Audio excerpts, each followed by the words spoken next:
Assalamualaikum, salam sejahtera semua. Okey, so hari ni coach nak sharekan dengan korang macam mana kita nak tukar gambar profil kita yang ni. Okey, profil kita yang ni. So senang saja, korang just tekan gambar kamera ni.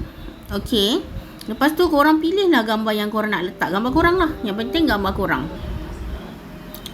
So pilihlah korang punya gambar tu. Okey, so pilih dekat mana-mana lah. Okey, contoh coach nak pilih gambar ni. Okey, lepas tu coach terus tekan save. Okey, so tunggu dia uploading. Kejap lagi dia akan muncul dekat sini.